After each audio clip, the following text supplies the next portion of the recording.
በኢራን በረሃማ እምብርት ውስጥ ከግዙፍ ተራራዎች ስር የተደበቀው የኢስፋሃን የኒውክሌር ማዕከል አሁን አዳዲስ ክስተቶችን እያስተናገደ ይገኛል። በትላንትናው ዕለት የሳተላይት ምስሎች በድንገት አስደንጋጭ እውነት ይፋ አድርጓል። በኢራን የኒውክሌር ማዕከል ዙሪያ ዋና ዋና በሮቹን ጨምሮ በአፈር ክምርና በሌሎች መንገዶች ምሽግ እየተሰራባቸው እንደሚገኝ ተነስቷል። በሌላ በኩል ደግሞ ከዋሽንግተን የሚሰሙ ድምጾች አሁንም የጦርነት ነጋሪት የሚጎስሙ ሆኗል። ፕሬዚደንት ዶናልድ ትራምፕ የአሜሪካ የጦር መርከቦች ዳግም ጥይት እየሞሉ ነው ሲሉ ዝተዋል።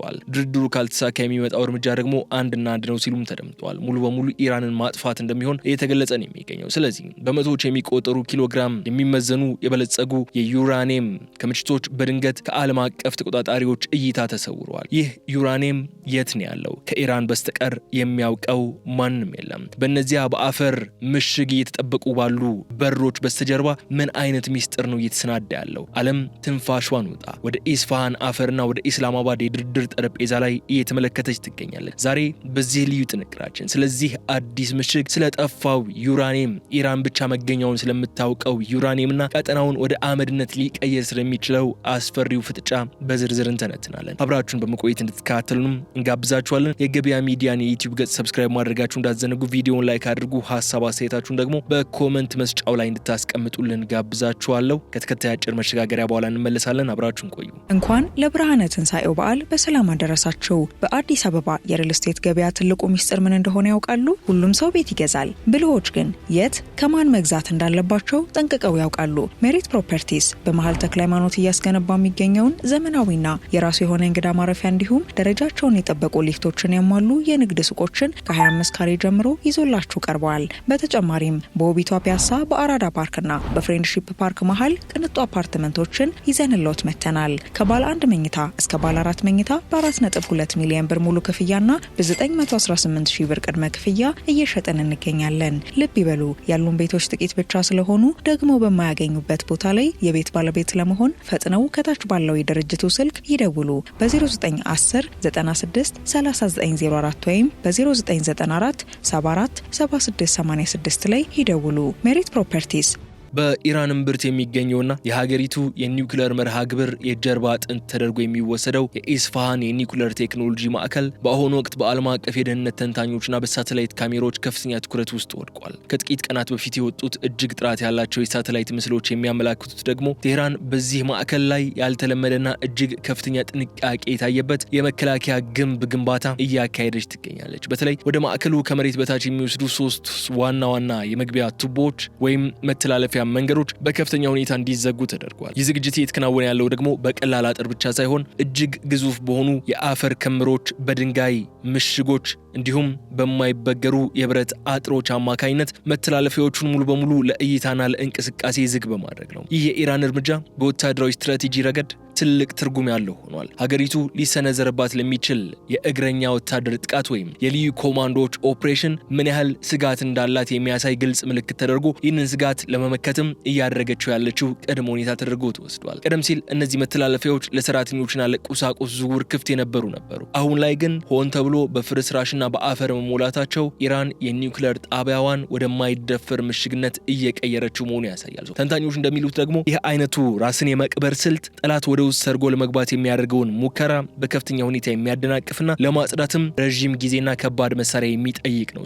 ተመራጭ የመከላከያ እርምጃ ተደርጎ ተወስዷል። ከዚህም በተጨማሪ ግንባታ የተከናወነበት ወቅት እጅግ አሳሳቢ፣ አሜሪካና እስራኤል በኢራን ላይ ያላቸውን ወታደራዊ ጫና በጨመረበትና በኢስላማባድ የሚካሄደውን ድርድር ውጤት ባልታወቀበት በዚህ ሰዓት ኢራን እንዲህ አይነቱን ከባድ ጥንቃቄ መውሰዷ ለዲፕሎማሲያዊ መፍትሄ ያላትን ተስፋ እየመነመነ መምጣቱን የሚጠቁም ሆኗል። የሳተላይት ምስሎቹ እንደሚያሳዩት ከሆነ የግንባታ ስራው የተከናወነው እጅግ ፈጣን በሆነ ሁኔታና በሚስጥር እንደሆነ ተገልጿል። ይህም ቴህራን ከጠላቶቿ የሚሰነዘርባትን ቅጽበታዊ ጥቃት ለመከላከል ያላትን ዝግጁነት የሚያሳይ ነው። በኢስፋሃን ምድር ላይ የታየው ይህ የአፈርና የድንጋይ ግንብ ከውጭ ለሚመጣ ማንኛውም ወታደራዊ ኃይል አትልፉ የሚል ግልጽ መልእክት እያስተላለፈ ነው። ከግንቡ በስተጀርባ ግን ምን አይነት ሚስጥራዊ ዝግጅት ነው እየተከናወነ ያለው የሚለው አሁንም የዓለም ትልቅ እንቆቅልሽ ሆኖ ቀጥሏል። በፓኪስታን ዋና ከተማ ኢስላማባድ እየተካሄደ ያለው የሰላም ንግግር በአንድ በኩል ለሰላም የሚደረግ የመጨረሻ ጥረት ነው የሚመስለው፣ በሌላ በኩል ግን የዓለምን ስጋት ወደ ከፍተኛ ደረጃ ያሸጋገረ ፍጥጫ መድረክ ሆኖ ነው የተገኘው። በዚህ የዲፕሎማሲ መድረክ ላይ የሚሰሙት ድምጾች ለስላሳ የንግግር ቃላት ብቻ አይደሉም፣ ቀጠናውን ወደ ከፋ ጦርነት ሊከቱ የሚችሉ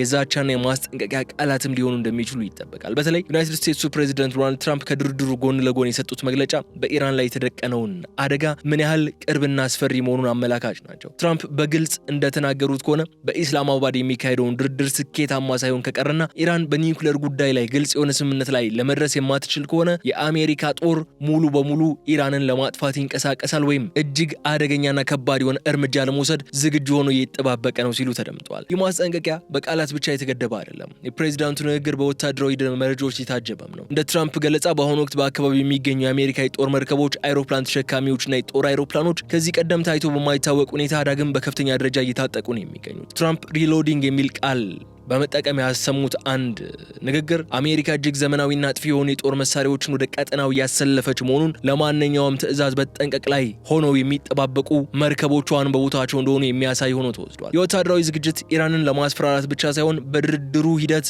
የመክሸፍ አጋጣሚ ቢከሰት እንኳን በተግባር ሊወሰድ የሚችልና የኢራንን ወታደራዊና የኒውክሌር መሰረተ ልማቶች ሙሉ በሙሉ ለማውደም የታለመ ስትራቴጂካዊ እንቅስቃሴ ሆኖ ተወስዷል። የኢስላማባድ ንግግር ውጤት አልባ የመሆን እድሉ በሰፋ ቁጥር ደግሞ ኢራን ላይ የሚሰነዘረው ወታደራዊ ጫና እየበረታ ይሄዳል። ትራምፕ በድርድር ጠረጴዛ ላይ የተቀመጡት የኢራን ተወካዮች ሁኔታውን በአግባቡ እንዲረዱት ይፈልጋሉ። አሜሪካ ደግሞ ከእንግዲህ ለረጅም ጊዜ ድርድር ፈቃደኛ ለመሆኗን የመጨረሻ እድል ይሄው መሆኑን በይፋ ያወጀች ትገኛለች።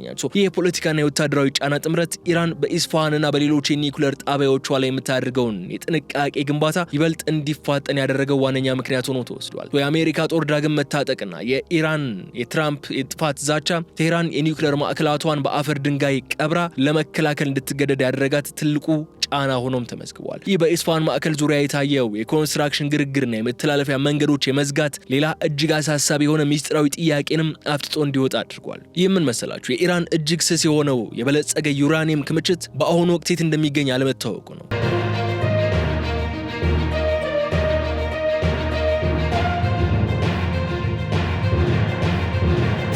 እንደ ዓለም አቀፉ የአቶሚክ ኤነርጂ ኤጀንሲ ወይም IAEA የቀድሞ ሪፖርቶች ከሆነ ኢራን ቢያንስ 440 ኪሎ ግራም የሚጠጋ ነው ወደ ጦር መሳሪያነት ለመቀየር እጅግ ጥቂት ደረጃዎች ብቻ የሚቀሩት ከፍተኛ ጥራት ያለው ዩራኒየም ነበራት። ሆኖም አሁን ላይ ከዚህ ግብአት ውስጥ ከግማሽ በላይ የሚሆነው ወይም ወደ 200 ኪሎ ግራም የሚጠጋው ዩራኒየም ከቁጥጥር ውጭ ሆኗል። የት እንደደረሰም የታወቀ ነገር የለም የሚሉ መረጃዎች ከዓለም አቀፉ የአቶሚክ ኤነርጂ ኤጀንሲ በኩል የሚወጡ መረጃዎች ያሳያሉ። ይህ የግብአት መጥፋት ከኢስፋሃን መተላለፊያ መንገዶች መዘጋት ጋር ቀጥተኛ ግንኙነት እንዳለው የደህንነት ተንታኞች በጽኑ እምነታቸውን እየገለጹ ይገኛሉ። ቴህራን ወደ ኒውክሌር ማዕከሏ የሚያስገቡትን 3 ዋና ዋና መተላለፊያዎች በአፈር በድንጋይና በፍርስራሽ ለመዝጋት ያደረገችው ጥረት ይህን የጠፋ የተባለውን ዩራኒየም ከመሬት በታች ባሉ እጅግ ሚስጥራዊ ክፍሎች ውስጥ ደብቀዋለች የሚል ስጋት እንዲፈጠር አድርጓል። መተላለፊያዎቹን በአፈር መሙላት ዝም ብሎ ጣቢያውን መዝጋት ብቻ አይደለም፣ ግብአቱ በአየር ጥቃትም ሆነ በየብስ ሰርገጎቦች እጅ እንዳይወድቅ ለማድረግ የተወሰደ የመጨረሻ ምሽግ የመገንባት እርምጃም ነው። እንደሚታወቀው አሜሪካ ወታደሮቿን ወደ ኢራን ምድር ለማስገባት ከምትፈልግባቸው ዋነኛ ምክንያቶች መካከል አንዱ ይህንን የኒውክሌር ዩራኒየም የበለጸገውን ዩራኒየም መንትፎ ከኢራን ምድር ይዞ ለመውጣት ነው። ባለፈው ፓይሎትን ለማዳን በተደረገ ኦፕሬሽን ይህ የፓይለቱን የማዳን ዘመቻ ከቨር ነው፣ ሽፋን ነው እንጂ የአሜሪካ ሬስኪው ቲሞች ዋነኛ ዓላማቸው የነበረውም ይህንን የኒውክሌር የዩራኒየም የበለጸገውን ዩራኒየም መንጥፎ ለመውሰድ ነበር የሚል መረጃን ሲያጋሩ ነበር። በገበያ ፖድካስትም በስፋት የተቀረበ መረጃ ነበር ከዚህ ጋር በተያያዘ። ኢራን አሁን መሰል ሙከራዎችን ከጅምሩ ለማክሸፍና እንዳይተሰቡ ለማድረግ ነው እንደዚህ አይነት እርምጃዎችን ለመውሰድ እየጣረች የምትገኘው። እነዚህ በአፈርና በቆሻሻ ክምር የተደፈኑ በሮች ዓለም አቀፍ ታዛቢዎች ወደ ውስጥ ገብተው ቁጥጥር እንዳያደርጉም ትልቅ ጋሬጣ ሆኖባቸዋል። የዩራኒየም ክምችቱ መሬት ውስጥ ተቀብሮ መቆየቱ ኢራን በዲፕሎማሲያዊ ድርድሩ ላይ እንደ ትልቅ የመደራደሪያ ካርድ ወይም የድርድሩ ሂደት ቢፈርስ ለፈጣን የቦምብ ስራ ግብአት እንድትጠቀመውም እድል የሚሰጣት ሆኖ ይገኛል። ይህ የዩራኒየም መሰወር እንቆቅልሽ ደግሞ በአሜሪካና በእስራኤል በኩል ያለውን ትዕግስት ያማጠጠው ይገኛል የሚሉ መረጃዎችም እየወጡ ይገኛሉ። የሳተላይት ምስሎች የሚያሳዩት የድንጋይና የአፈር ክምር ለዓለም አቀፍ ማህበረሰብ የሚሰጠው መልእክት ኢራን የኒውክሌር ሚስጥሯን ከእንግዲህ ለቁጥጥር ክፍት እንደማታደርግ ነው። መተላለፊያዎቹ የታፈኑት ግብአቱ በውስጥ እንዳለው በመሆኑ ምክንያት አሁን ላይ ጣቢያው የኒውክሌር ላቦራቶሪ መሆኑ ቀርቶ የኒውክሌር ካዝና እንዲሆን አድርጎታል። ይህ ሁኔታ ደግሞ የትራምፕ አስተዳደር ኢራን የኒውክሌር ጦር መሳሪያ ለመስራት በሚስጥር እየተቃረበች ነው የሚለውን ጥርጣሬ ይበልጥ እንዲያጠናክረውና ወታደራዊ እርምጃም እንደ ብቸኛ አማራጭ እንዲመለከቱ ያደረጋቸውን የሚሉ መረጃዎች ይወጣሉ። በኢስፋሃን አፈር ስር የተደበቀው 200 ኪሎ ግራም ዩራኒየም ዛሬ የዓለም ሰላም ተንጠልጥሎ የሚገኝበት ዋነኛው ሚስጥርም ሆኗል። ኢራን የኢስፋሃን የኒውክሌር ማዕከል መግቢያዎችን በአፈር በድንጋይና በፍርስራሽ ለመቅበር የወሰደችው እርምጃ በወታደራዊ ሳይንስ ረገድ ሲተነተን ሀገሪቱ ከአየር ጥቃት ይልቅ ለየብስ ጥቃት ወይም ለሰርጎ ገቦች ወረራ የሰጠችውን ከፍተኛ ስጋትና ጥንቃቄ ያሳያል። የሳተላይት ምስሎቹ እንደሚያሳዩት እነዚህ የመተላለፊያ ቱቦዎች በከፍተኛ ግፊትና በብዙ ቶን በሚቆጠር ፍርስራሽ ነው የታፈኑት። የጠላት የልዩ ኮማንዶ ኃይሎች ወደ ውስጥ ገብተው ጣቢያውን በቀላሉ እንዳይቆጣጠሩት ለማድረግ ነው ይህ እርምጃ እየተወሰደ ያለው። የአየር ድብደባ የመሬት ውስጥ መሰረተ ልማቶችን ሊያፈራርስ የሚችልበት እድል አለ፣ ግን መተላለፊያዎቹን በአፈርና በድንጋይ ፍርስራሽ መሙላት ወታደሮች በእግራቸው ወደ ውስጥ ሰርገው እንዳይገቡና ወሳኝ የሆኑ የኒውክሌር ሚስጥሮችን ወይም ግብአቶችን እንዳይዘርፉ ትልቅ እንቅፋት የሚፈጥርበት መንገድ ያመቻቻል። ይህ አይነቱ የመከላከያ ስልት ደግሞ ፓሲቭ ዲፌንስ ተብሎ የሚጠራ ዘዴ አካል ነው። ዓላማው ደግሞ የጠላትን ጥቃት ሙሉ በሙሉ ማስቀረት ሳይሆን ጠላት ወደ ዋናው ግብ ለመድረስ የሚያስፈልገውን ጊዜና ጉልበት በከፍተኛ ደረጃ ማባከንና አላስፈላጊ ኪሳራ እንዲያስተናግድ ማድረግ ነው። አንድ የልዩ ኃይል ቡድን ወደ እነዚህ መተላለፊያዎች ውስጥ ለመግባት ቢሞክር በመጀመሪያ በመቶዎች የሚቆጠሩ ቶን አፈርና ድንጋዮች ማጽዳት ይኖርበታል። ይህ ደግሞ በጦርነት ወቅት እጅግ ውድ የሆነውን ጊዜ የሚሻማ ከመሆኑም በላይ ጥቃት አድራሾቹ ለረጅም ሰዓታት ለኢራን መከላከያ ኃይሎች ጥቃት እንዲጋለጡ ያደርጋቸዋል። ኢራን ይህንን ስልት የተጠቀመችው አሜሪካና እስራኤል የኒውክሌር ጣቢያዎቿን በኮማንዶ ኃይል ለመቆጣጠር ወይም በውስጥ አጥፊዎች ሳቦተርስ ለመከላከል እያቀዱ ነው የሚለውን ጽኑ እምነት ስላላት ነው። በተጨማሪ ይህ የመከላከል ስልት ለኢራን የፕሮፓጋንዳና የሞራል ጥንካሬም የሚሰጥ ጉዳይ ሆኖ እናገኘዋለን። የኒውክሌር ማዕከሏን መቆለፏ ለጠላቶቿ የምታስተላልፈው መልእክት ጣቢያው ለማንኛውም ውጫዊ ኃይል ዝግ መሆኑና ማንኛውም ሰርጎ ገብ ወደ ውስጥ ለመግባት ቢሞክር የሞት ወጥመድ እንደሚጠበቀው ነው። በኢስፋሃን የታየው ይህ የግንባታ ስራ ደግሞ ኢራን ራሷን ለከፋ ወታደራዊ ግጭት እያዘጋጀች መሆኑና የአሜሪካን የማጥፋት ዘመቻ በዝምታ እንደማትመለከተው የሚያረጋግጥ ነው። እነዚህ የታፈኑ መተላለፊያዎች ቴህራን ለኒውክሌር ፕሮግራሟ ስትል ሀገሪቱን ወደ ምሽግነት ለመቀየር ያላትን ቁርጠኝነት የሚያሳዩ ህያው ምስክሮችም ሆነዋል። በኢስፋሃን ምድር ላይ የሚታየው ወታደራዊ ምሽግ ግንባታ በባህር ላይ ካለው ከፍተኛ የፖለቲካና የኢኮኖሚ ፍጥጫ ጋር ቀጥተኛ ትስስር አለው። ፕሬዚዳንት ዶናልድ ትራምፕ በቅርቡ በሰጡት መግለጫ የሆርሙዝ ወሽመጥን በቅርቡ ክፍት እናደርጋለን ማለታቸው በቀጠናው ከኒውክሌር ፍጥጫ ባለፈ ወደ ዓለም አቀፍ የኢኮኖሚ ጦርነት የሚሸጋገር ሁኔታ እንዳለ ያሳያል።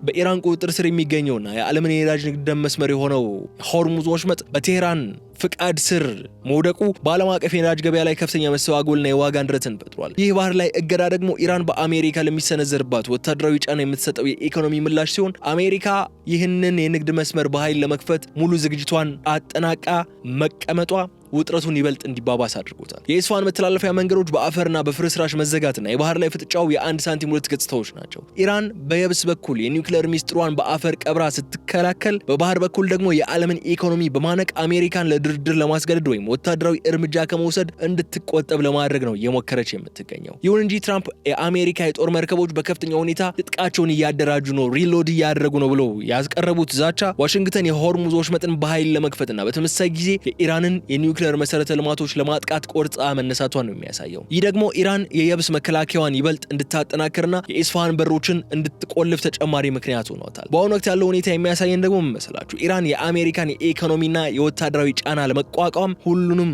የግንባር በሮች እየዘጋች እንደሆነች ነው። በባህር ላይ የነዳጅ ዝውውርን በማገድ በየብስ ደግሞ የኒውክሌር ጣቢያዎቿን በመቅበር ቴህራን የመጨረሻውን እልቂት የሚያስከትለውን ጦርነት እየተጠባበቀች ትገኛለች። ትራምፕ ወሽመጡን ለመክፈት የሚወስዱት ማንኛውም ወታደራዊ እርምጃ በኢስፋሃንና በሌሎች የኒውክሌር ማዕከላት ላይ ከሚሰነዘር ጥቃት ጋር የተቆራኘ እንደሚሆን ነው የሚገመተው።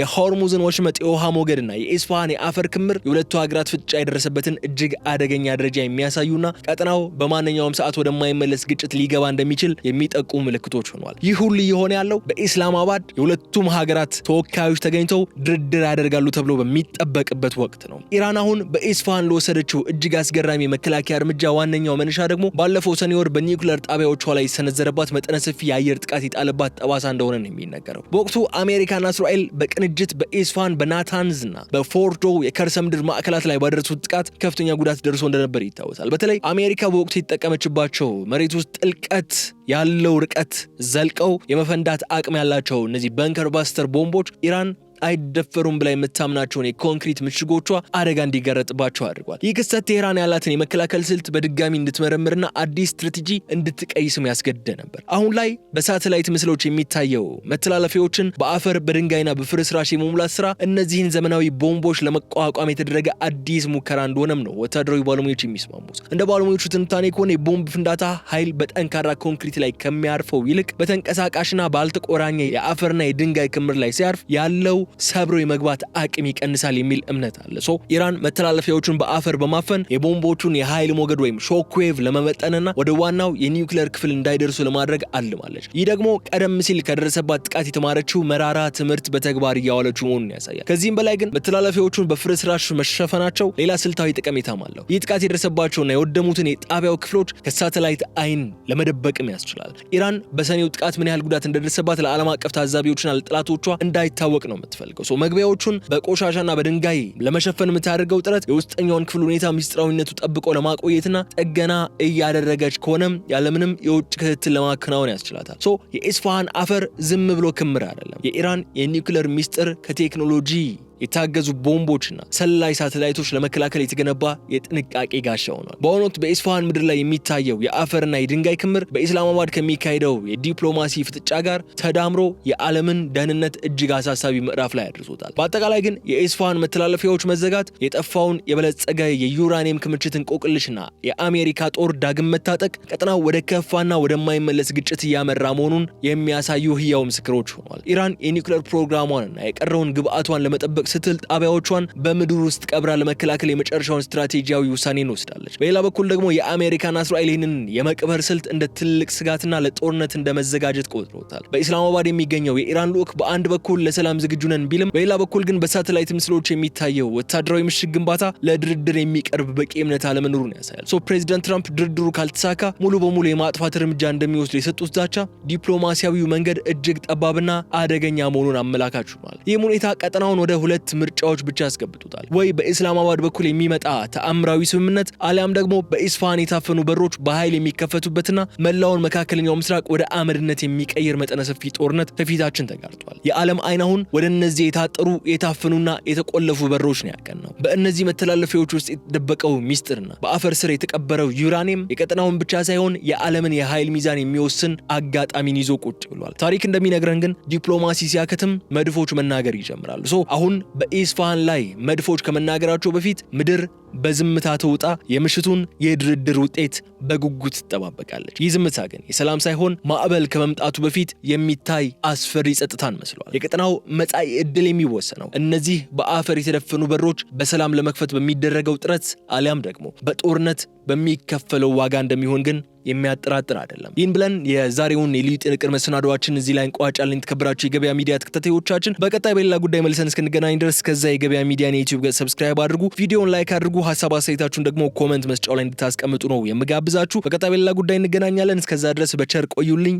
ሰላም። እንኳን ለብርሃነ ትንሣኤው በዓል በሰላም አደረሳችሁ። በአዲስ አበባ የሪል ስቴት ገበያ ትልቁ ሚስጥር ምን እንደሆነ ያውቃሉ? ሁሉም ሰው ቤት ይገዛል። ብልሆች ግን የት ከማን መግዛት እንዳለባቸው ጠንቅቀው ያውቃሉ። ሜሪት ፕሮፐርቲስ በመሃል ተክለ ሃይማኖት እያስገነባ የሚገኘውን ዘመናዊና የራሱ የሆነ እንግዳ ማረፊያ እንዲሁም ደረጃቸውን የጠበቁ ሊፍቶችን ያሟሉ የንግድ ሱቆችን ከ25 ካሬ ጀምሮ ይዞላችሁ ቀርበዋል። በተጨማሪም በውቢቷ ፒያሳ በአራዳ ፓርክና በፍሬንድሺፕ ፓርክ መሃል ቅንጡ አፓርትመንቶችን ይዘንሎት መጥተናል።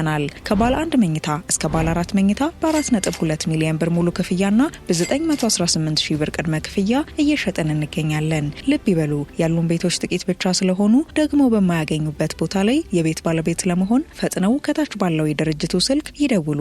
በ0910 96 3904 ወይም በ0994 74 7686 ላይ ይደውሉ። ሜሪት ፕሮፐርቲስ